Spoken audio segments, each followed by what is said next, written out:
This is chapter 4 of Alice's Adventures in Wonderland. It's can be the same as my last video. I don't know if I'll be able to do all voices as well as I did at least. Chapter 4. The Rabbit Sends in a Little Bill.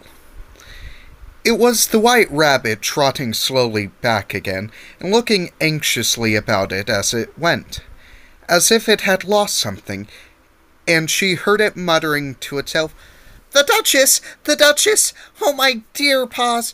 Oh, my fur and whiskers! She'll get me executed as sure as ferrets are ferrets. Where can I have dropped them, I wonder?" They emphasize him saying can instead of could. Alice guessed in the moment that it was looking for the fan and the pair of white kid gloves, and she was very good-natured. And she very good-naturedly began hunting about for them, but they were nowhere to be seen. Everything seemed to have changed since her swim in the pool, and the great hall, with the glass table and the little door, had vanished completely. Very soon the White Rabbit noticed Alice as she went hunting about, and called out to her in an angry tone, "Why, Marianne, what are you doing here? Run home this moment and fetch me a pair of gloves and a fan. Quick now!" And Alice was so much frightened that she ran off at once in the direction it pointed to without trying to explain the mistake that it had made. "He took me for his housemaid," she said to herself as she ran. "How surprised he'll be when he finds out who I am. But I'd better get him his fan and gloves, that is, if I can find them." As she said this, she came upon a neat little house, on the door of which a bright brass plate with the name W. Rabbit engraved on it. She went in without knocking and hurried upstairs in great fear lest she should meet the real Mary Ann and be turned out of the house before she had found the fan and gloves. "How queer it seems," Alice said to herself, to be going messages for Rabbit. I suppose Diane'll be sending me on messages next." And she began fancying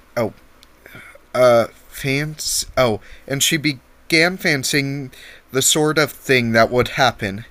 "Miss Alice, come here directly and get ready for your walk." "Come in a minute, nurse. But I've got to watch this mouse hole till Dinah comes back and see that the mouse doesn't get out.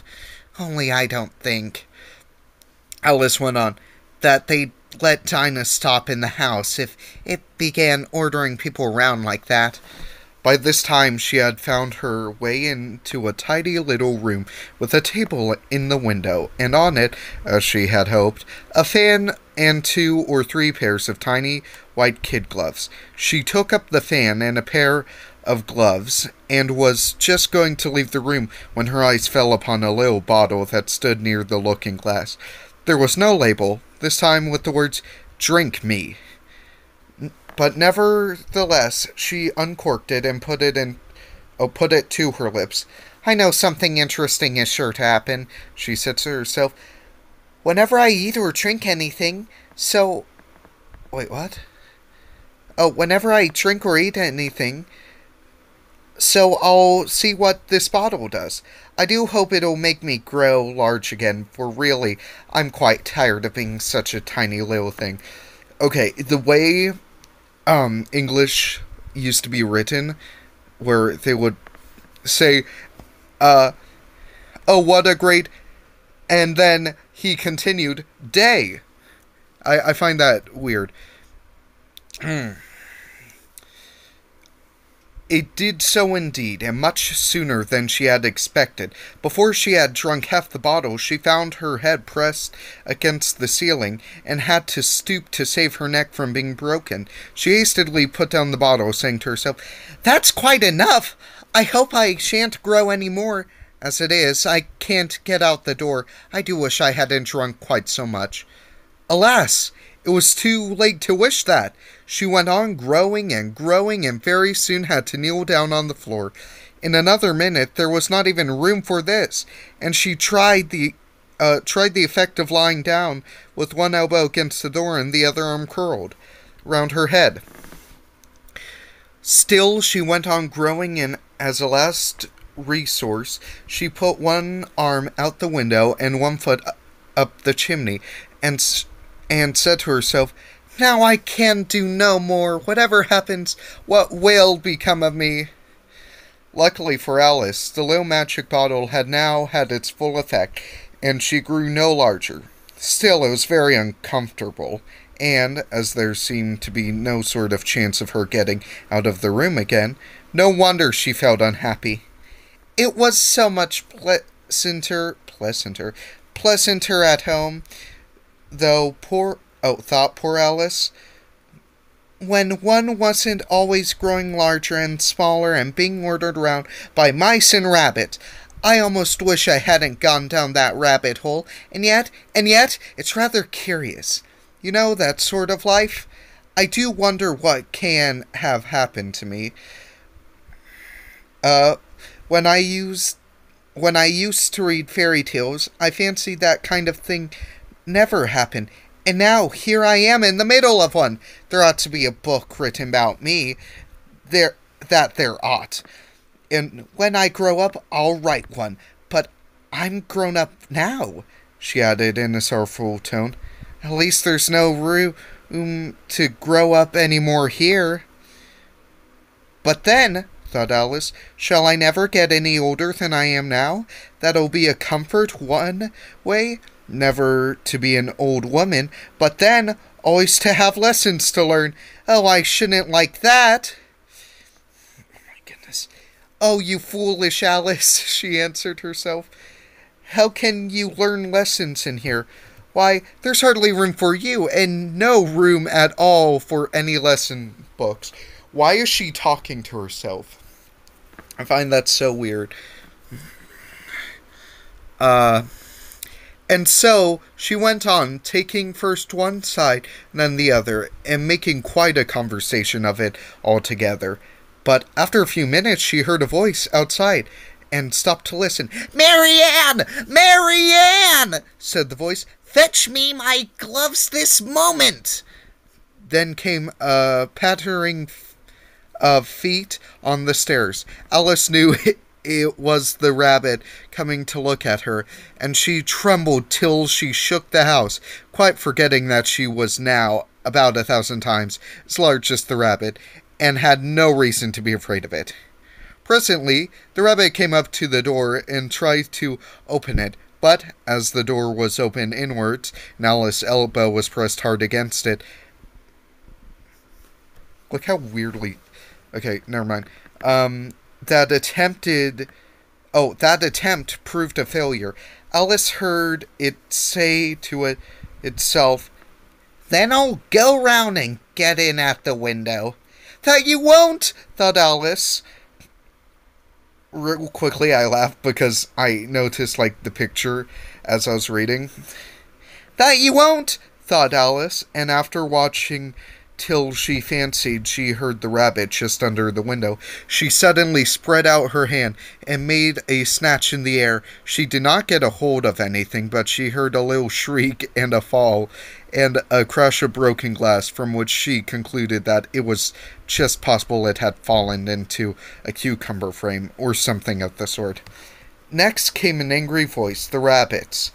"Pat! Pat! Where are you?" And then a voice she had never heard before. Sure, then I'm here, digging for apples, Your Honor." "Digging for apples indeed," said the rabbit angrily. "Here, come and help me out of this." Sound some more broken glass. Now tell me, Pat, what's that in the window? "Sure, it's an arm, Your Honor." Arm. "It's an arm, Your Honor." "An arm, you goose! Whoever saw one that size? Why, it fits the whole window." "Sure it does, Your Honor, but it's an arm for all that." Well, it's got no business there. At any rate, go and take it away. There was a long silence after this, and Alice could only hear whispers now and then, such as, "Sure, I don't like it, Your Honor, at all. Do as I tell you, you coward."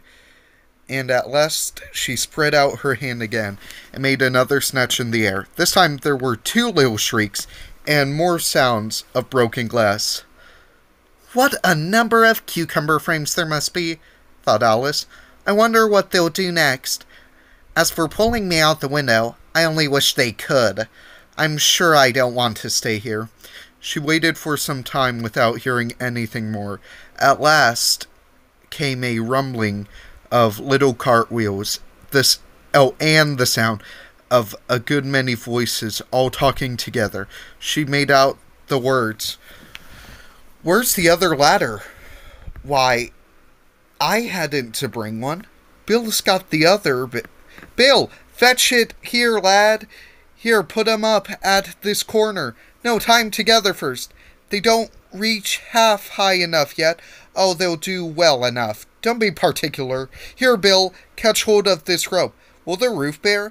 Mind the loose slate. Oh, it's coming down! Heads below!" A loud crash. "Now, who did that? It was Bill, I fancy. Who's to go down the chimney?" "Nay, I shan't." "You do it." "That I won't, then. Bill's got to go down." "Here, Bill, the master says you got to go down the chimney." "Oh." Okay, let me just make sure. Okay, no, it's not. "Oh." So Bill got to come down the chimney. Wait. "Oh, so Bill's got to come down the chimney, has he?" said Alice to herself. "Why, they seem to put everything upon Bill. I wouldn't be in Bill's place for a good deal. This fireplace is narrow, to be sure, but I think I can kick a little." She drew her foot as far down the chimney as she could, and waited until she heard a little animal, she couldn't guess of what sort it was, scratching and scrambling about in the chimney close above her. Then, saying to herself, "This is Bill," she gave one sharp kick and waited to see what would happen. The first thing that she heard was a general chorus of, "There goes Bill!" Then the rabbit's voice alone, "Catch him! You by the hedge!" Then silence, and then another confusion of voices. "Hold up his head!" "Brandy now!" "Don't choke him!" "What was it, old fellow?" "What happened to you? Tell us all about it." Last came a little feeble squeaking voice. "That's Bill," thought Alice. "Well, I hardly know no more. Thank ye, I'm better now, but I'm a deal too flustered to tell you. All I know is something comes at me like a jack-in-the-box, and I goes like a skyrocket." "So you did, old fellow," said the others. "We must burn the house down," said the rabbit's voice, and Alice called out as loud as she could, "If you do, I'll set Dinah at you." There was a dead silence instantly, and Alice thought to herself, "I wonder what they will do next. If they had any sense, they'd take the roof off." After a minute or two, they began moving again, and Alice heard the white rabbit say, "A barrel full will do, to begin with." "A barrel full of what?" thought Alice. Again, they forgot to do the quotation marks. But she had not long to doubt, for the next moment a shower of little pebbles came rattling in at the window, and some of them hit her in the face. "I'll put a stop to this," she said to herself, and shouted out, "You better not do that again," which produced another dead silence. Let me just...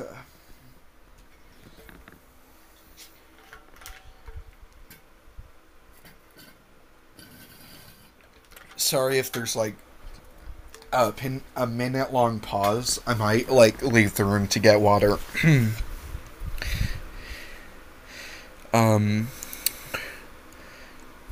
Alice noticed with some surprise that the pebbles were all turning into little cakes as they lay on the floor, and a bright idea came into her head. "If I eat one of these cakes," she thought, It's sure to make some change in my size, and as it can't be possible to make me larger, it might make me smaller, I suppose.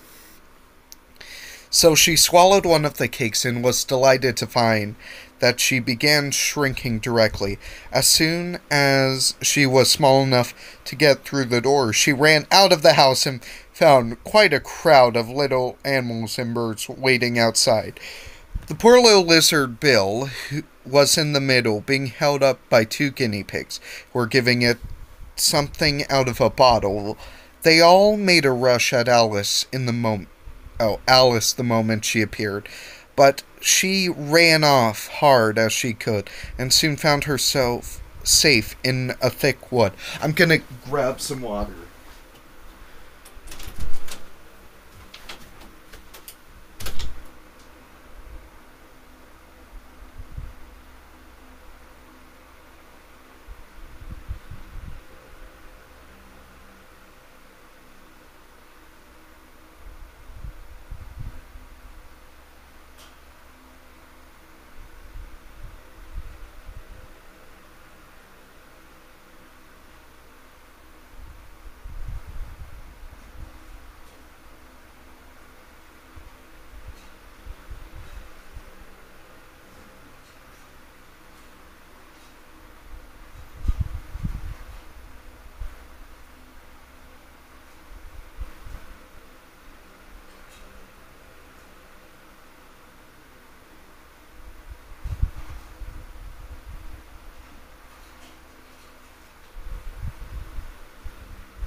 The first thing I've got to do, said Alice to herself as she wandered about the woods, is to grow to my right size again. And the second thing is to find a way into that lovely garden. I think that will be the best plan.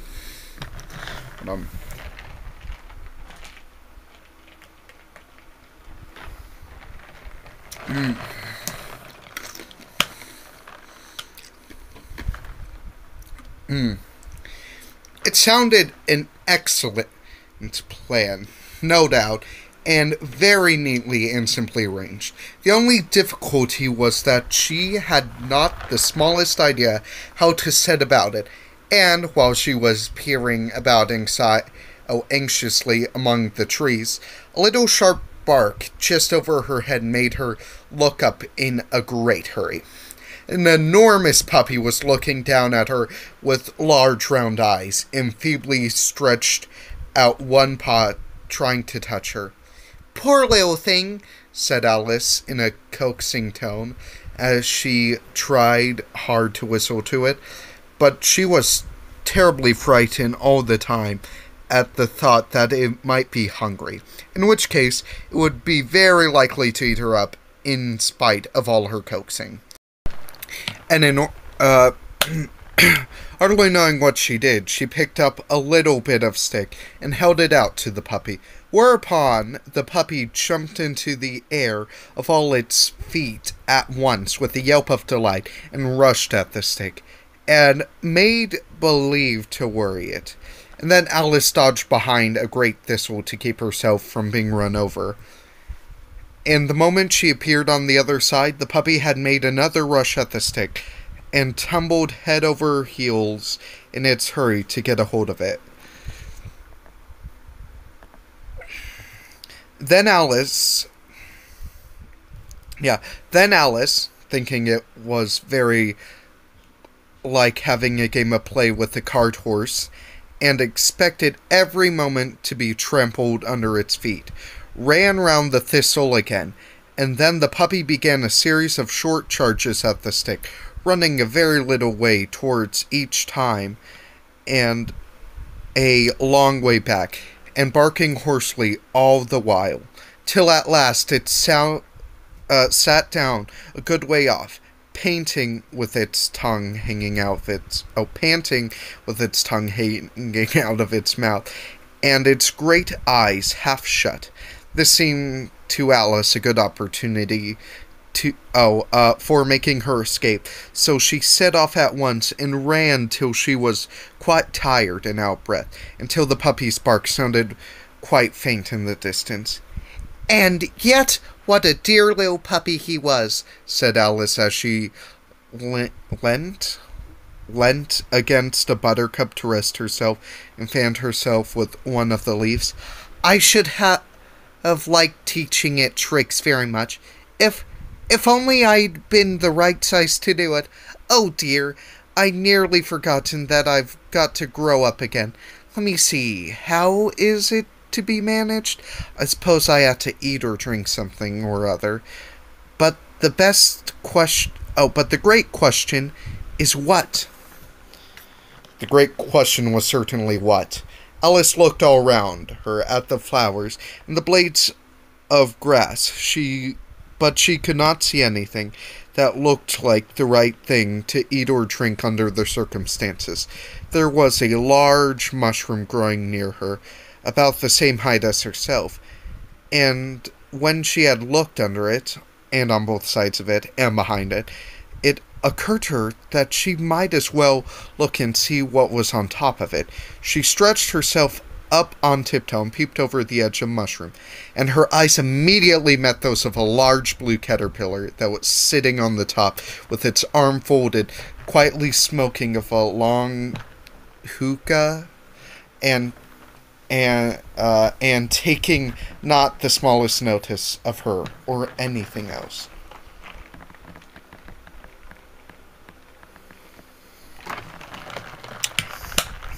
Let me look up how to pronounce that.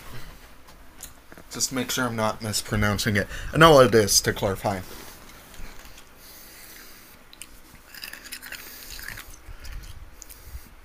Oh yeah, like I said in last video, the human arms, like what? Why? The caterpillar and Alice looked at each other for some time in silence. At last the caterpillar took the...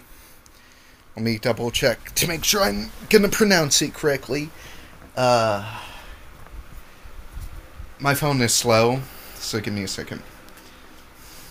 While we're waiting... This is going to be in a future chapter. Chapter 9, I believe. Favorite character on my shirt. This is a drawing I made.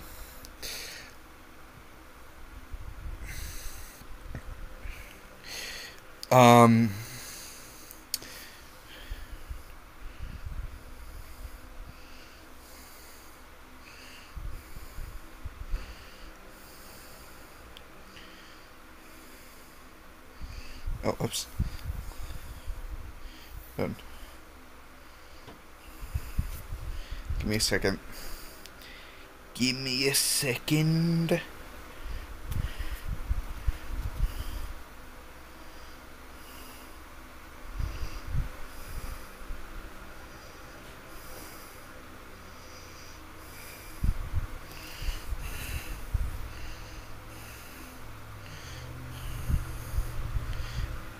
Hold on. Okay. I think he misspelled it. It's spelled with an H.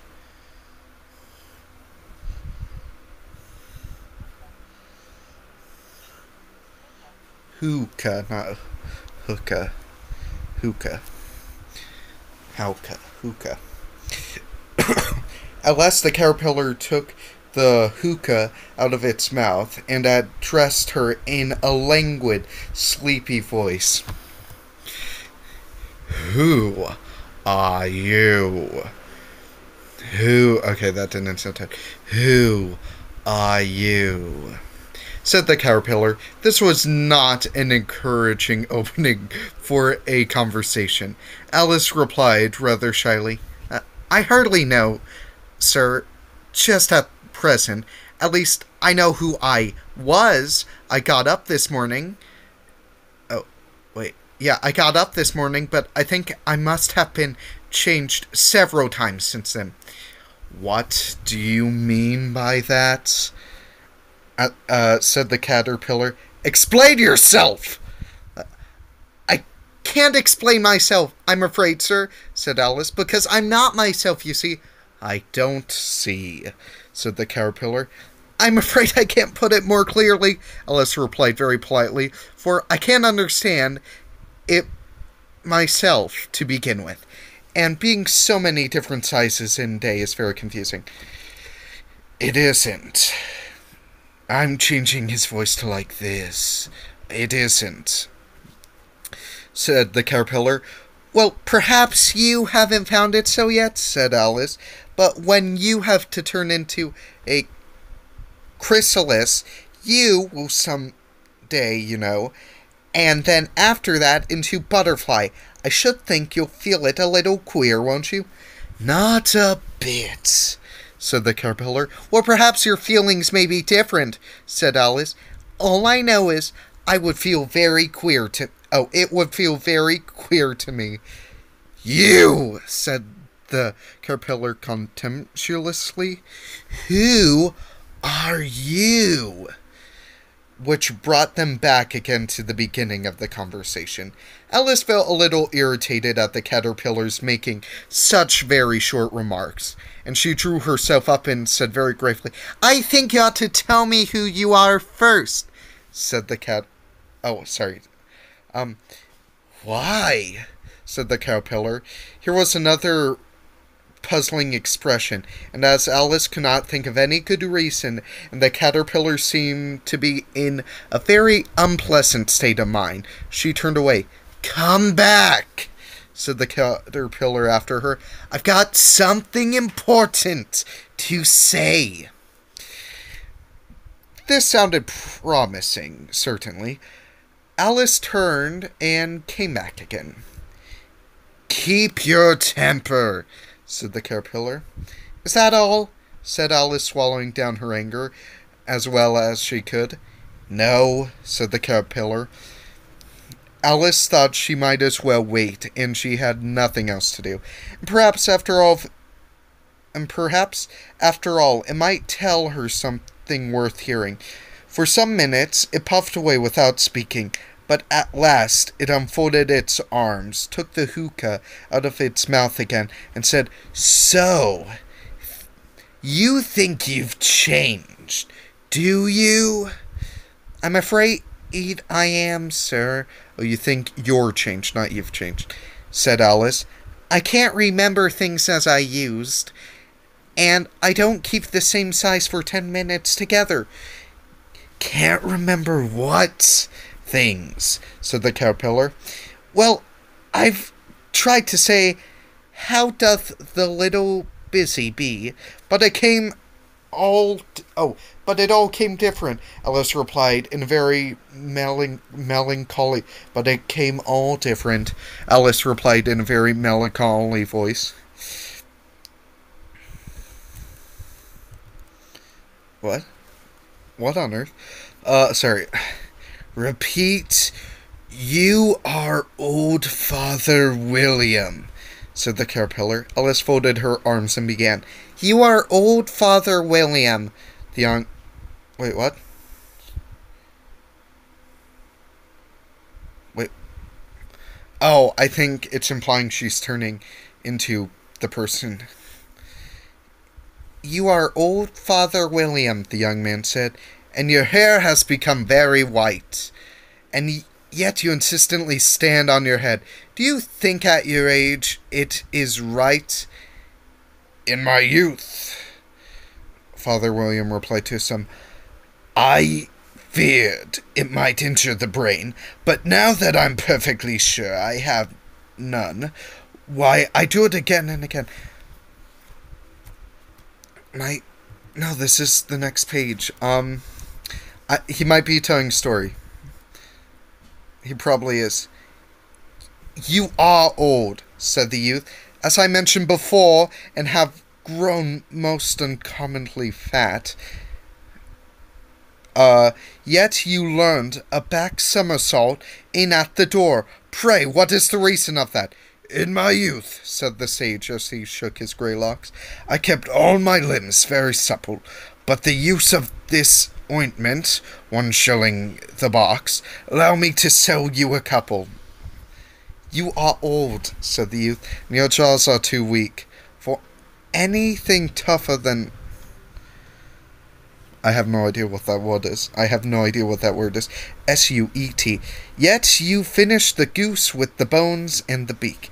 Pray, how do you manage to do it? In my youth, said his father, I took to the law and argued each case with my wife, and the muscular strength which it gave to my jaw has lasted the rest of my life. What is this? Goodness gracious. You are old, said the youth.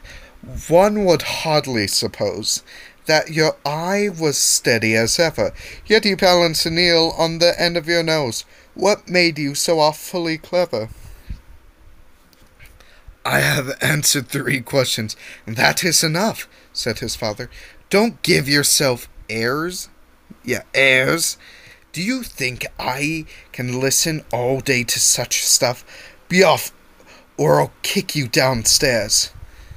That is not said right, said the caterpillar.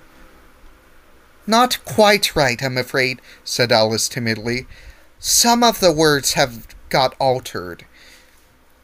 It is wrong from the beginning to the end, said the caterpillar decidedly, and there was a silence for some minutes. The caterpillar was the first to speak. What size do you want to be? Oh, I'm not particular as to size, Alice hastily replied. Only one doesn't like changing so often, you know. I don't know, said the cat. Sorry if this, turned from, a weird guy to, the Sith for some reason. I don't know. Yeah.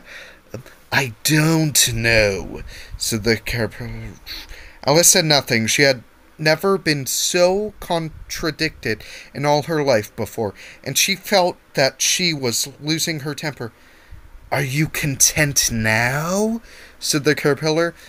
Well, I should like to be a little larger, sir, if you wouldn't mind, said Alice. 3 inches is such a wretched height to be. It is a very good height, indeed, said the caterpillar, angrily rearing itself upright as it spoke. It was exactly 3 inches high. But I'm not used to it, pleaded poor Alice in a piteous tone, and she thought to herself, I wish the creatures wouldn't be so easily offended. You'll get used to it in time, said the caterpillar, and it took the hookah out of its mouth and began smoking again. Wait, so... Oh, it put the hookah back into its mouth. Began smoking again. I thought it was and then started smoking somehow. This time Alice waited patiently until it chose to speak again. In a minute or two, the caterpillar took the hookah out of its mouth and yawned once or twice and shook itself. Then it got down off the mushroom and crawled away into the grass, merely remarking as it went, One side will make you grow taller, and the other side will make you grow shorter. Their side of what? Their side what? Thought Alice to herself. Of the mushroom, said the caterpillar as if she had asked it aloud, and in another moment it was outside. Alice remained looking thoughtfully at the mushroom for a minute, trying to make out which were the 2 sides of it. And as it was perfectly round, she found this a very difficult question. However, at last she stretched her arms round it as far as they would go, and broke off a bit of the edge with each hand. And now which is which? She said to herself and nibbled a little of the right hand bit to try the effect. The next moment, she felt a violent blow underneath her chin. It had struck her foot. Oh, she shrunk. She was a good deal frightened by this sudden change, but she felt there was no time to be lost. As she was shrinking rapidly, so she set to work at once to eat some of the other bit. Her chin was pressed so close against her foot that there was hardly any room to open her mouth, but she did it at last and managed to swallow a morsel of the left-hand bit. Okay, so if you don't know, in the book, she doesn't, like, grow, like her whole body grows. It's like a telescope. So, instead of, like, her body becoming smaller as well when she shrinks, her body remains the same size. It's just a telescope. So, her head didn't change size, just her body, like, collided like a telescope. And, yeah. Her chin was yeah, okay, that there was hardly any room to open her mouth, but she did it, and at last, and managed to swallow a morsel of the left-handed bit. I'm gonna drink some more water.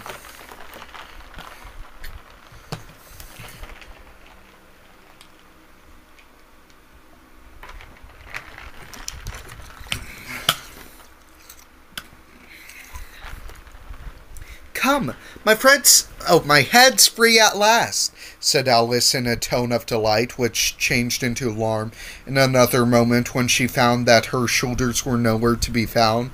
All she could see when she looked down was an immense length of neck, which seemed to rise like a stalk out of the sea of leaves that lay far below her. What can all that green stuff be? Said Alice. And where have my shoulders got to? And, oh, my poor hands, how is it I can't see you? Wait, what? Oh, it's shortening cannot, like the word cannot, instead of can not. That's interesting.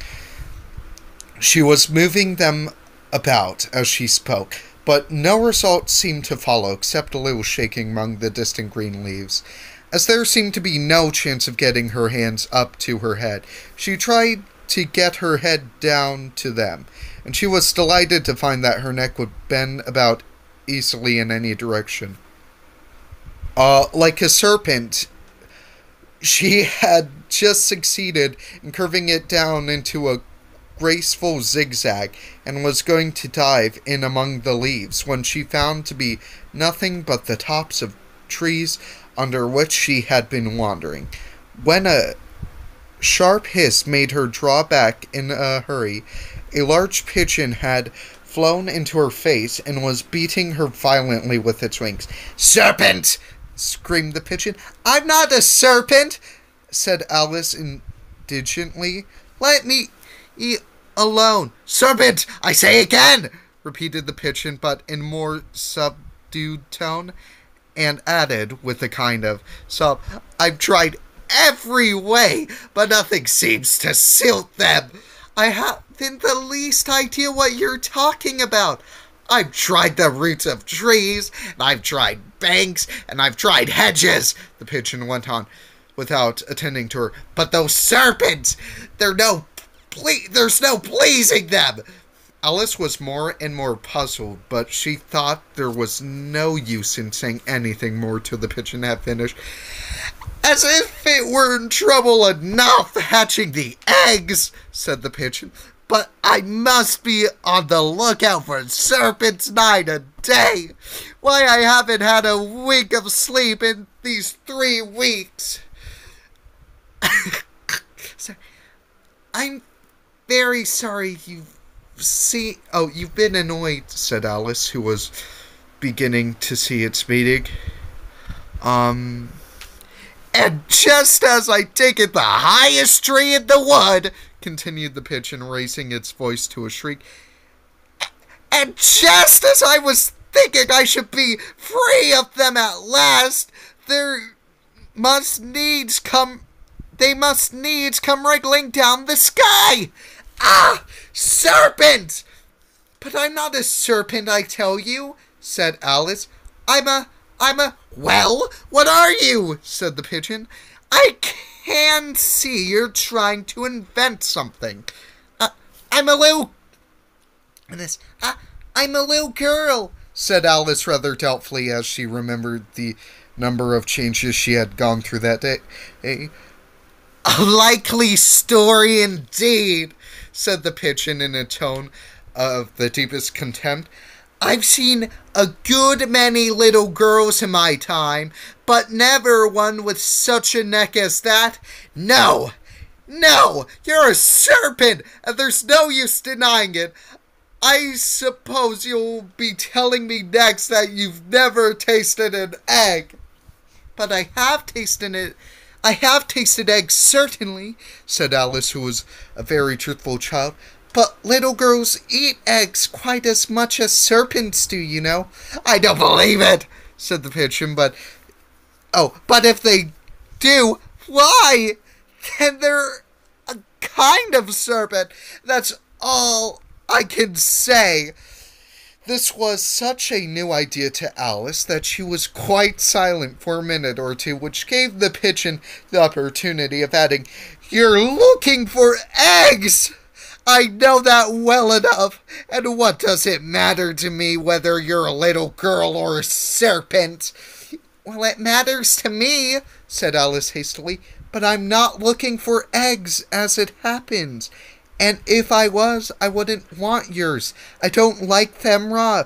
Well, be off then, said the pigeon in a sulky tone as it settled down again into its nest. Alice crouched down among the trees as well as she could, for her neck kept getting entangled amongst the branches, and every now and then she had to stop and untwist it. Okay, this is like my favorite page because of the pigeon. After a while, she remembered that she still held the pieces of mushroom in her hands, and she set to work them carefully, nibbling first at one and then at the other, and growing sometimes taller and sometimes shorter, until she had succeeded bringing herself down to her usual height.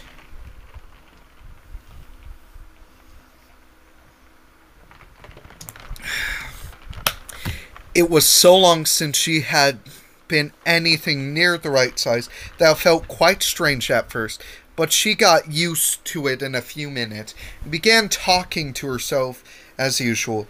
Come, there's half my plan done now. How puzzling all these changes are. I'm never sure what I'm going to be from one minute to another. However, I've got back to my right size. The next thing is how to get into that beautiful garden. How is that to be done, I wonder? As she said this, she came upon an open place with a little house in it, about 4 feet high. Wonder who lives here, thought Alice. It'll never do to come upon them this size. Why, I should frighten them out of their wits. So she began nibbling at the right hand bits again, and did not venture to go near the house until she had brought herself down to 9 inches high. I'll do this one. For a minute or two, she stood looking at the house and wondered what to do next, when suddenly a footman in livery came running out of the woods. She considered him to be a footman because he was in the livery. Otherwise, judging by his face only, she would have called him a fish, and rapped loudly at the door with his knuckles. It was opened by another footman in livery with a round face and large eyes like a frog, and both footmen, Alice noticed, had powdered hair and that curled all over their heads. She felt very curious to know what it was all about, and crept a little way out of the wood to listen. The fish footman began producing from his arm a great letter, nearly as large as himself, and this he handed over to the other, saying in solemn tone, For the Duchess, an invitation from the Queen to play croquet. Oh, for the Duchess, yeah. The frog footman repeated in the same solemn tone, only changing the order of the words. From the Queen, an invitation for the Duchess to play croquet. Then they both bowed low, and their curls got entangled together.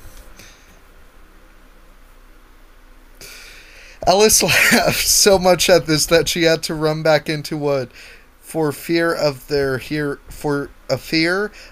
hearing her. And when she peeped out, the fish footman was gone, and the other was sitting on the ground near the door, staring stupidly up into the sky. Alice went timidly up to the door and knocked. Wait, the frog is the one? Yeah. There's no sort of use in knocking, said the footman. And that for two reasons. First, because I'm on the same side of the door as you are. Secondly, because they're making such a noise inside, no one could possibly hear you. And certainly there was a most extraordinary noise going on within. A constant howling and sneering, and every now and then a great crash, as if a dish or kettle had been broken into pieces. Please, then, said Alice, how am I to get in? There might be some sense in you knocking, said the footman went on without attending to her. If we had the door between us, for instance, if you were inside, you might knock, and I could let you out, you know. He was looking up into the sky all the time. He was speaking, and this Alice thought decidedly uncivil. But perhaps he can't help it, she said to herself. His eyes are so very nearly at the top of his head. But at any rate, he might answer questions. How am I to get in? She repeated out loud. I shall sit here, the footman remarked, till tomorrow. At this moment the door of the house opened, and a large plate came skimming out, straight at the footman's head. It grazed his nose and broke into pieces against one of the trees behind him. Or the next day, maybe, the footman continued in the same tone, exactly as if nothing happened. How am I to get in? Asked Alice again, in a louder tone. Are you to get in at all? Said the footman. That's the first question, you know. It was no doubt, only Alice did not like to be told so. It's really dreadful, she muttered to herself. The way all the creatures argue, it's enough to drive one crazy. Footman seemed to think this a good opportunity for repeating his remark with variations.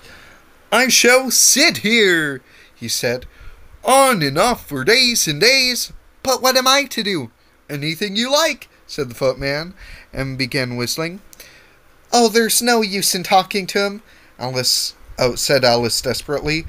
He's perfectly idle. I almost said that in the footman's voice. And she opened the door and went in. My goodness. I was pretending that the whole time.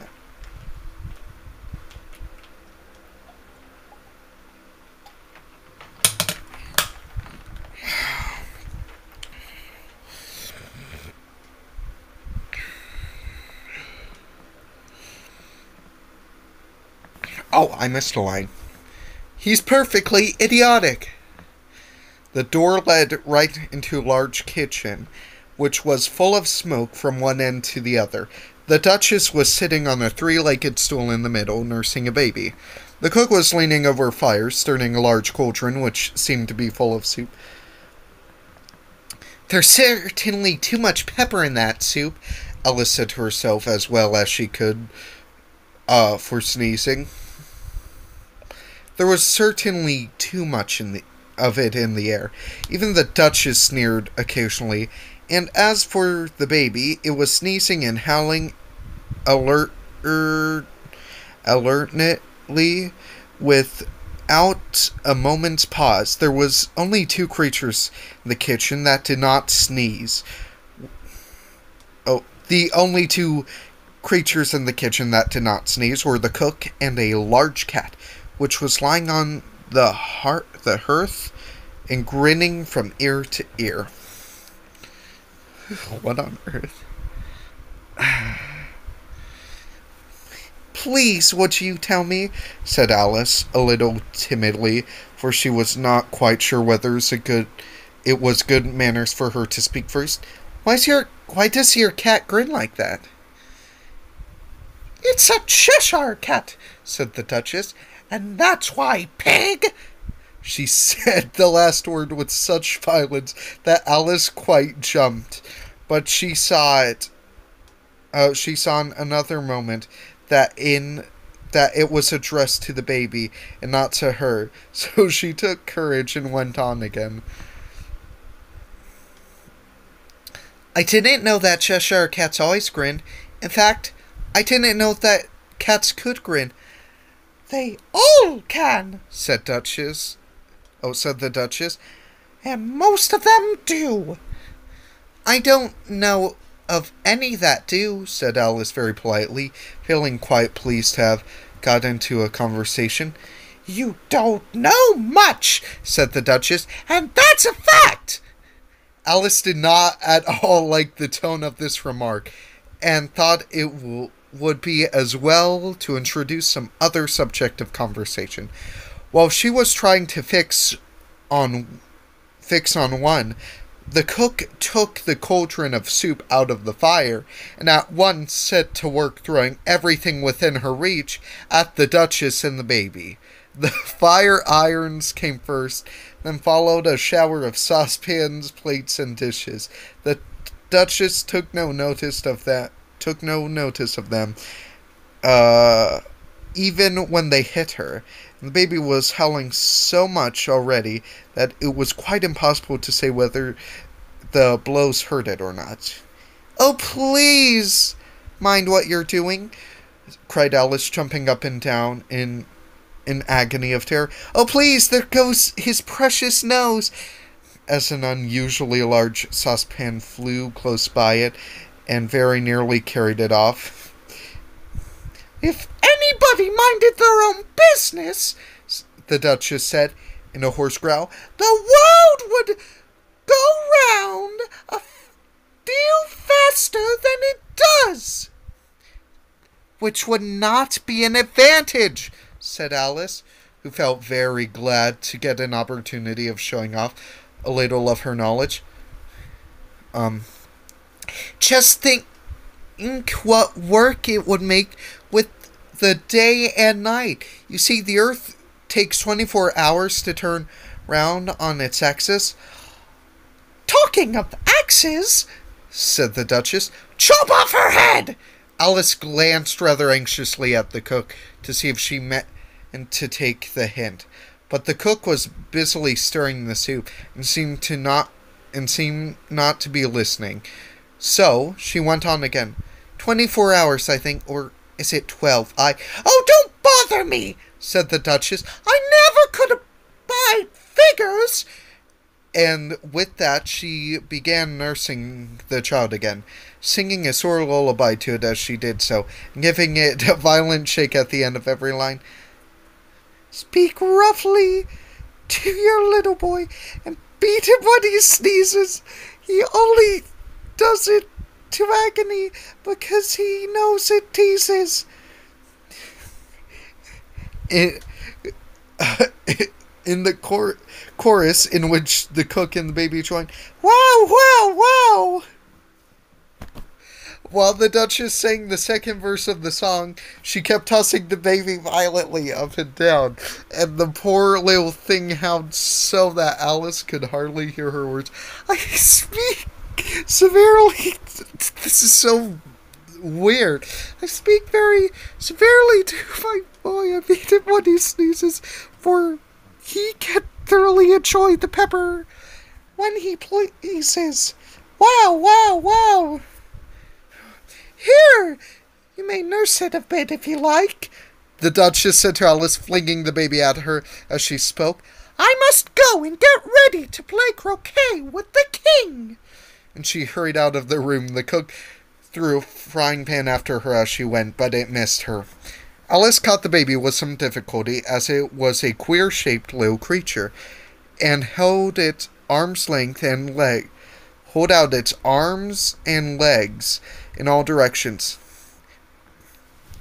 Just like a starfish, thought Alice. The poor little thing was snorting like a steam engine when she caught it, and kept doubling itself up and straightening itself out again, so that altogether, for the first minute or so, it was as much as she could... Wait, what? It was as much as she could do to hold it. Okay, the Duchess is like a horrible parent.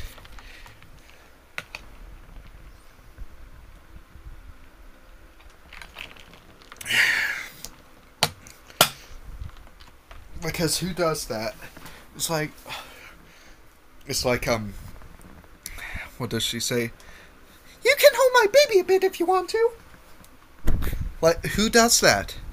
As soon as she had made out the proper way of nursing it, which was to twist it up into a sort of knot, and then keep tight hold of its right ear and left foot so as to prevent it undoing itself, she carried it out into the open air. If I don't take this child away with me, thought Alice, they're sure to kill him in a day or two. Wouldn't it be murder to leave it behind? She said the last words out loud, and the little thing grunted in reply. It had left off sneezing by this time. Don't grunt, said Alice. That's not at all a proper way of expressing yourself. The baby grunted again, and Alice looked very anxiously into its face to see what was the matter with it. There could be no doubt that it was that it had a very turn-up nose, which more like a snout than a real nose. Also, its eyes were getting extremely small for a baby. Altogether, Alice did not like the look of the thing at all. But perhaps it was only sobbing, she thought, and looked into its eyes again to see if there were any tears. Sorry, I'm laughing because I know what happens next. I'm reading.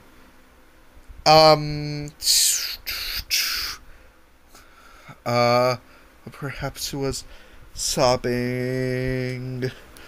Hold on, perhaps it was... What? But perhaps it was only sobbing, she thought, and looked into its eyes to see if there were any tears. No, there were no tears.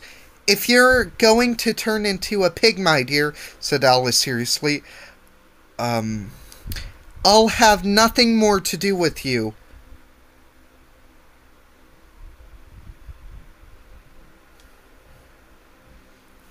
I'll have nothing more to do with you. Mind now.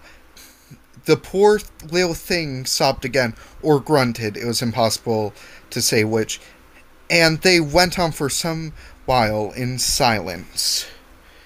Alice was just beginning to think to herself, now what am I to do with this creature when I get home?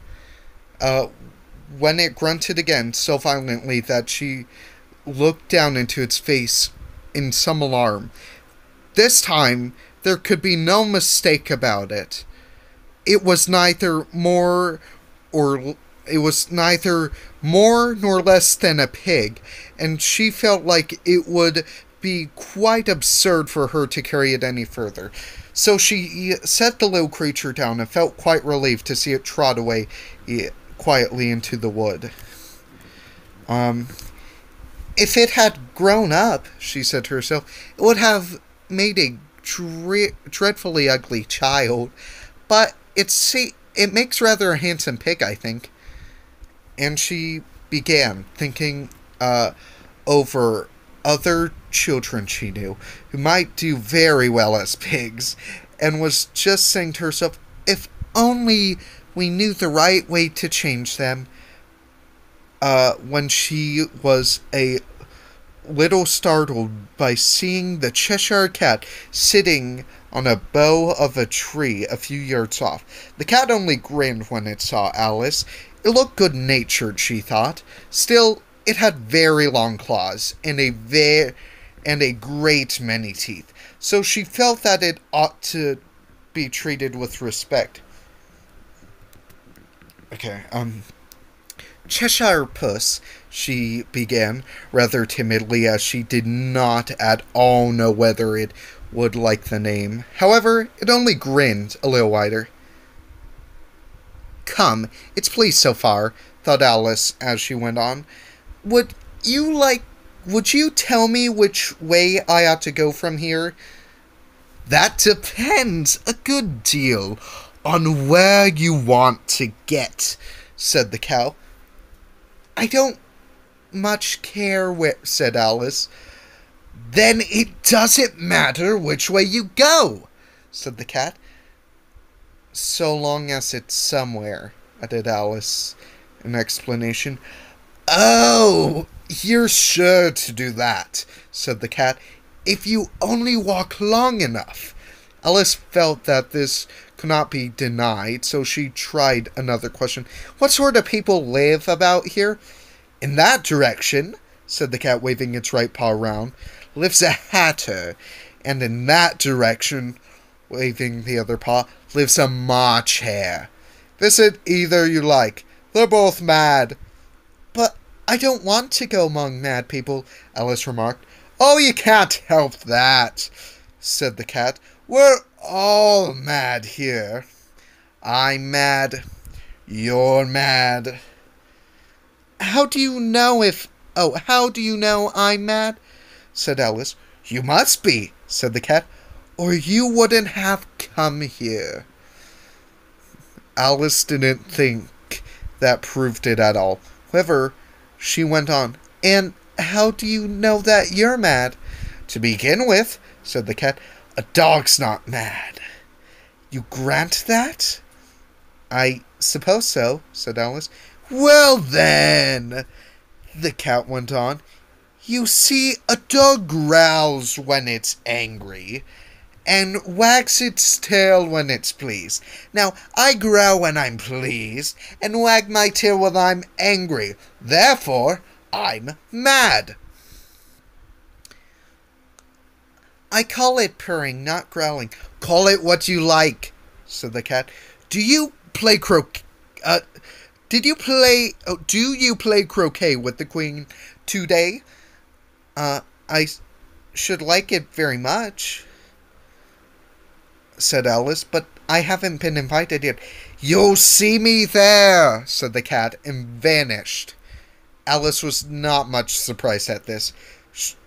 She was getting so well used to queer things happening.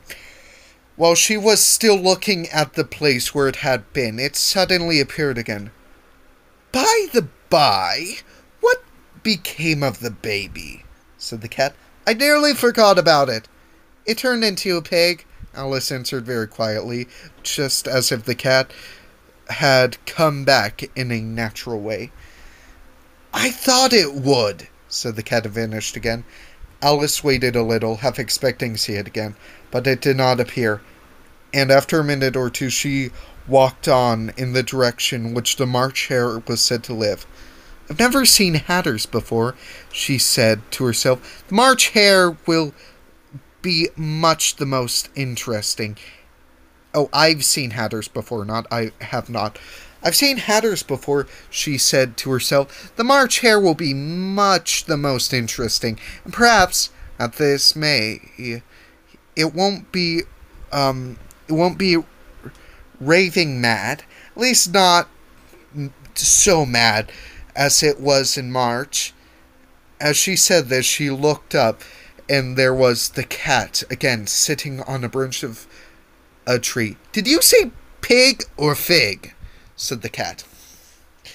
"I said pig," replied Alice, "and I wish you wouldn't keep appearing and vanishing so suddenly. You make one quite giddy." "All right," said the cat, and this time it vanished quite slowly, beginning with the end of its tail and ending with the grin, which remained some time after the rest of it had gone. "Well, I've often seen a cat without a grin," thought Alice, "but grin without a cat? It's the most curious thing I ever saw in my life." She had not gone much further before she came in sight of the house of the March Hare. She thought it must be the right house, because the chimneys were shaped like ears and the roof was thatched with fur. It was so large a house that she did not like to go nearer until she had nibbled some of the left-hand bit of mushroom and raised herself to about 2 feet high. Even that, she walked up towards it rather timidly, saying to herself, "Suppose it should be raving mad after all. I almost wish I'd gone to see the Hatter instead." Okay, so that's where I'm stopping this